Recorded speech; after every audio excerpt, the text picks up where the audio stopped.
So who are you? I'm Fred Wilson.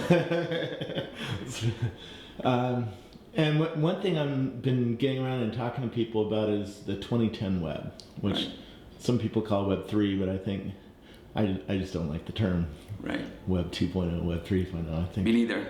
they explain times and in the web. 1994 web was about getting a web page. Right. The 2000 web was about adding people and interactivity to those pages. And the 2010 web is. Well, I think it's real time, for sure. I think it's distributed in the sense that things are going to happen outside of where they start. The whole concept of sort of apps on the iPhone or apps on Facebook or Twitter apps, big part of what's going on now. That's going to go mainstream. The way you experience Twitter is through friend feed, and that's not an entirely obvious thing to most people, that they can use one service through another service and then maybe another service on top of that. Yeah. And I think that's all part of the 2010 web. I think games, not so much playing games, because we all play games on the web, but starting to take the notion of what is playing a game and bring it into more web services. The notions of virtual currency and establishing status and just creating gameplay dynamic inside of services. You and I were you were talking about Tumblr, right? Right. The Tumblarity. Yeah. So Tumblr started this thing called Tumblarity, which is, recognizing that just the number of followers isn't really what matters inside a social system. It's a combination of how many people follow you and how many people really engage with you and how many people click on a link that you send around, or how many people reply, or how many people resend stuff. And what Tumblr's done is they built an algorithm that sort of captures all that, and they've established Tumblarity. It's also how often you actually create content in the system. And so people are going crazy over Tumblarity. Everybody wants to know what their Tumblarity is. They want to make it better. It's created some competitive juices, and that's essentially a game. It's not to suggest that Tumblr isn't more than a game. It is more than a game, but they've added this really, I think, self-reinforcing gameplay dynamic. So I think that's a big part of the 2010 web. And then also, the ability to virtual currencies. I think maybe that's too big of a word, but Facebook's launching a payment system. Yeah. And, I think a number of people have written that Twitter should have a payment system. I mean, I've often thought, like, if I can say D Scobalizer, and send you a message, why can't I say P Scobalizer $100? You can do that anytime you want. Anytime. But so we could maybe start getting accounts in these social systems. Yeah.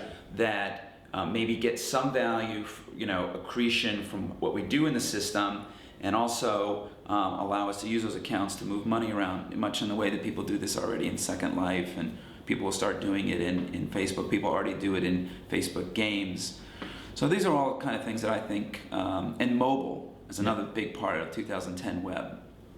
I heard, I don't know if this is true, but I heard that the 40404 shortcode is the most used shortcode in the United States now. Yeah. That's Twitter's shortcode, right? Yeah, it's Twitter's shortcode. And if that's true, it's a big deal. And I think it shows the power of mobile and web being connected natively.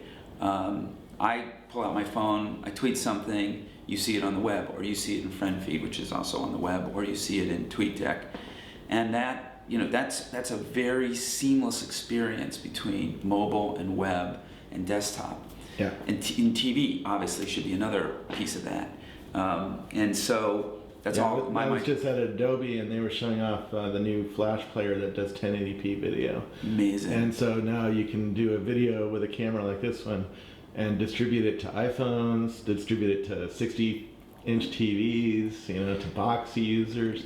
I'm a huge fan of the TV as the third screen, right? So it's the desktop or web top, the mobile phone, and the TV in the family living room. And we've all known that, but it hasn't really happened. We still watch more video on our laptops. We, being geeks, still watch. I'm a geek. Are you a geek? Yep.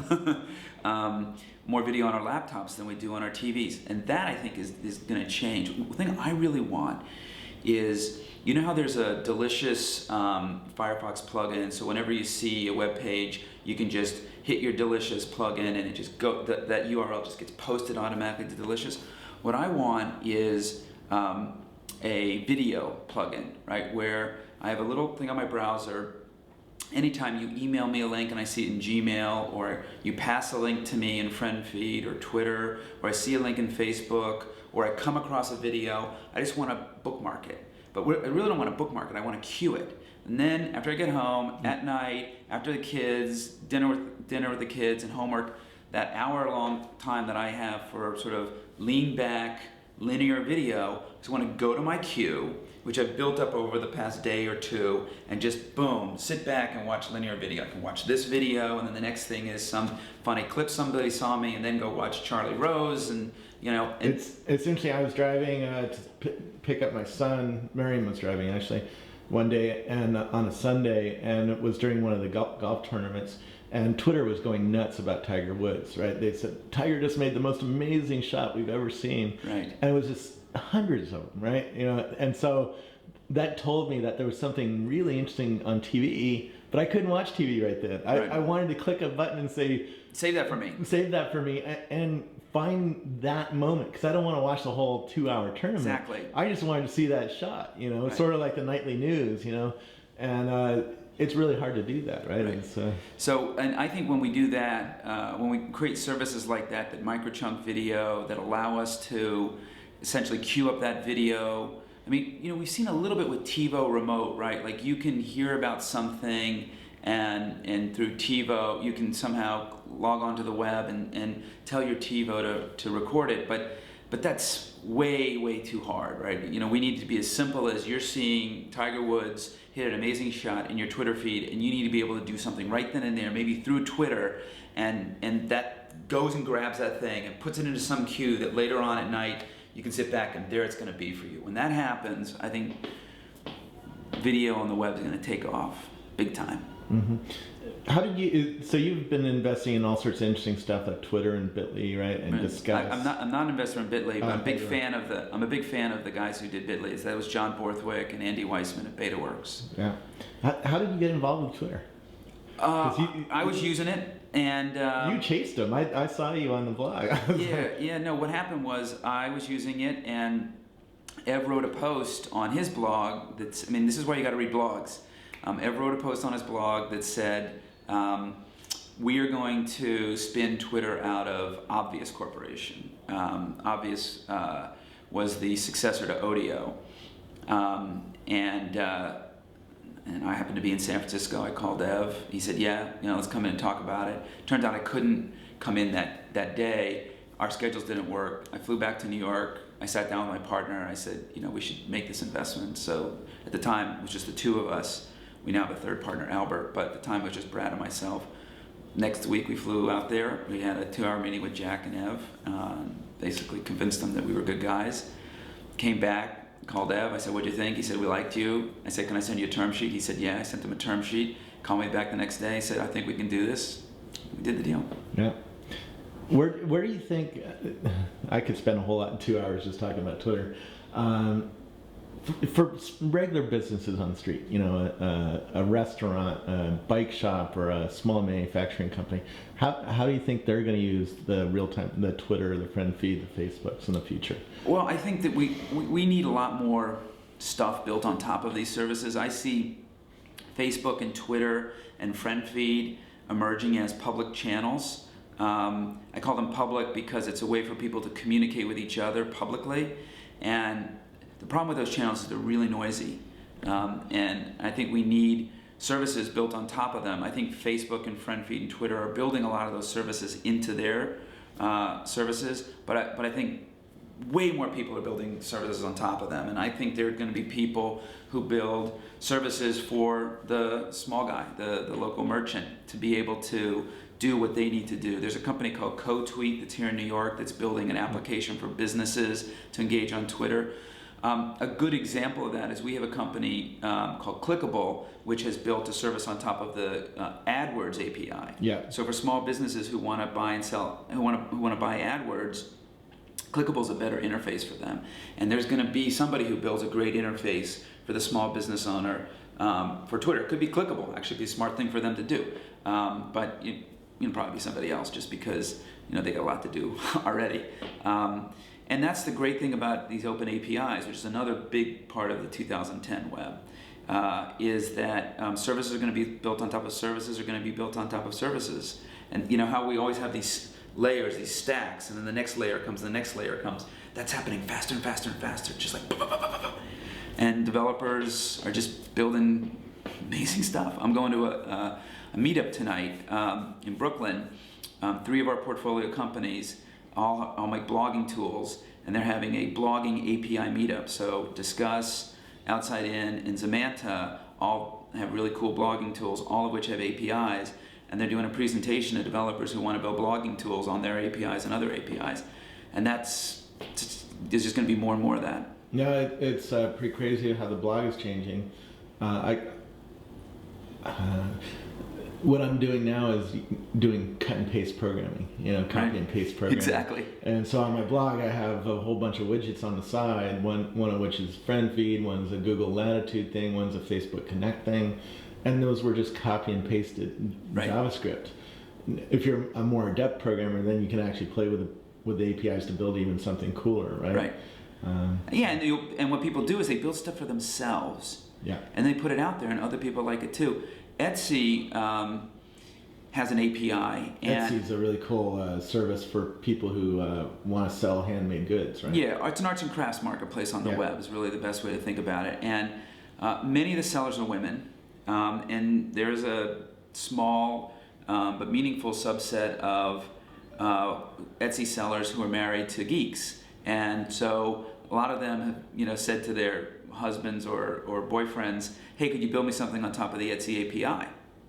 And so we see a lot of activity where sellers want some widget that they can put on their blog or on Facebook, and Etsy doesn't really have that for them, so they get their significant other to build it on top of the Etsy API, and then once it's out there, other sellers see it and say, I want that too, and it starts to propagate. I mean, I have this thing called Blog Roller on my blog. I just wrote on my blog, I don't want to do a blog roll because the blogs I read change, and the idea of constantly managing a blog roll is too hard for me. What I really want is just a Firefox plugin that watches what I read and decides what the most important blogs are to me, and over time it'll evolve and change. Some guy built it. It's called Blog Roller, BLOGROLLR, and it's just a widget you put on your blog. You download a Firefox plugin. It basically looks for pages with RSS feeds on them, counts them up, and then the one that you visit the most is first on your blog roll. And you can have a That's third. awesome. Isn't it cool? That's awesome. And I just wrote about it. Someone built it. That's the amazing thing, is that with all the tools out there, it's not that hard to build stuff. It's about building stuff that people care about. Yeah. So this is sort of a 5-year trend, not a 1-year trend. But what we've seen is engineers are even more important than ever. Most of our companies, at least half the headcount is in engineering, and I don't see that doing anything but continuing to go up. The other area that we're seeing a lot of headcount in is what I call environmental remediation. So trying to deal with all the bad stuff that happens in these systems: spam, hacking, phishing, abusive behavior. Squatting. One of the issues Twitter has to deal with is people squatting on people's brands. Yeah. If someone had Scobalizer, that wouldn't be right. So they got to deal with that. And so that's basically large customer support infrastructure and engineering that's dedicated. So you can't scale those kinds of problems. You can't scale with just adding more humans. So you have to start building detection systems and moderation systems, and so that whole area is just a huge cost center for anybody that's involved in social media. and most of our companies are involved in social media. Discuss, for example, has been building their own comment spam system. They're using all the existing systems that are out there, and now they sort of mashed them all together, and now they're building their own proprietary algorithms that use a lot of the data that they've got inside their system. You just got to do that. Yeah. Are you seeing that physical infrastructure changing? 10 years ago, people had to buy their own servers. Are you still? We see most people building on the cloud. The small startups building on the cloud. Some people, as they completely on the cloud or a hybrid approach. Hybrid mostly. Some people pure cloud. We are seeing some companies as they scale go to co-location. I think a service of the size of Facebook or Twitter, it's unlikely that they could run that entirely on the cloud, and they don't. But it's amazing how many services do still run on the cloud. Yeah. And I think we'll see more and more of that. Yeah. Anything else that you're seeing? It's 2009. We're in the middle of a recession, depression, whatever we want to call it. The other thing I would say is we've been talking a lot about sort of horizontal, innovation. What's happening kind of across all sectors.